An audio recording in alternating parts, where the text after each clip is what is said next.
The FGM-148 Javelin is an American-made portable anti-tank missile system in service since 1996, and continuously upgraded. It replaced the M47 Dragon anti-tank missile in U.S. service. The Javelin's heat warhead is capable of defeating modern tanks by hitting them from above where their armor is thinnest, and is also useful against fortifications in a direct attack flight. Javelin is a fire-and-forget missile with lock-on before launch and automatic self-guidance.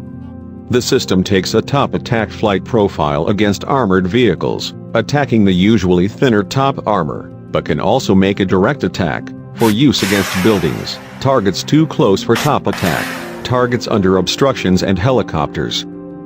It can reach a peak altitude of 150 meter in top attack mode and 60 meter in direct fire mode. Initial versions had a range of 2,000 meter, later increased to 2,500 meter.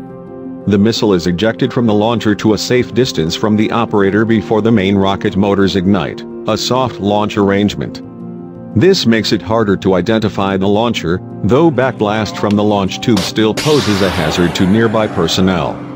The firing team may change their position as soon as the fire-and-forget missile has been launched, or immediately prepare to fire on their next target. The missile system is sometimes carried by two soldiers consisting of a gunner and an ammunition bearer, although one soldier can fire it. While the gunner aims and fires the missile, the ammunition bearer scans for prospective targets, watches for threats like enemy vehicles or troops, and ensures that personnel and obstacles are clear of the missile's launch backblast. The United States and allies have surged weapons to Ukraine in recent weeks in the face of the Russian invasion. Images of destroyed Russian tanks on social media have drawn attention to one particular weapon, the Javelin missile.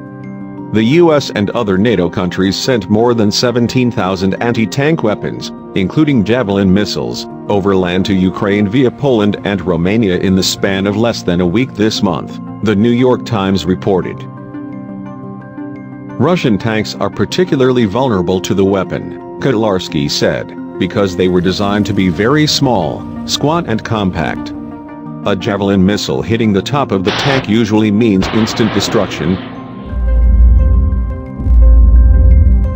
There is some evidence the Russian military is wary of javelins, including photos showing metal canopies jury-rigged on top of tanks. There are two theories about what these are intended to do. The first is to shield a commander or the turret itself from drones that can either drop munitions or crash into them, kamikaze style. But there is also speculation the canopies are meant to blunt the Javelin's top-down attack, giving the tank and its crew a slightly better chance of survival. What are the Javelin's limitations? The Javelin is not a silver bullet. There is a prevailing narrative in the public mind to sort of lionize certain weapons systems as having a defining impact on certain conflicts, but the reality is often more complex. Though potent, particularly in open areas where Russian military vehicles are lumbering toward Ukrainian cities, the Javelin does have some drawbacks. The weapons systems are also expensive and complicated to produce, with estimates of production costs ranging between $80,000 and $200,000 per missile, according to Kotlarsky.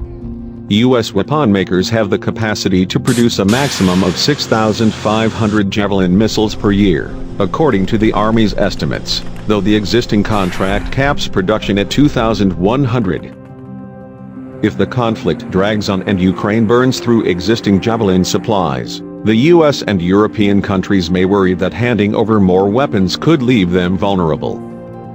As its ground forces struggle to make progress amid fierce Ukrainian resistance, Russia is relying on shelling besieged cities and launching unguided bombs from the sky. And with battles expected to play out increasingly in cities, the Javelin, which is tricky to fire safely out of building windows, may not prove especially useful. A Javelin in itself is not going to be able to allow the Ukrainians to defeat the entire Russian army. Thanks for watching.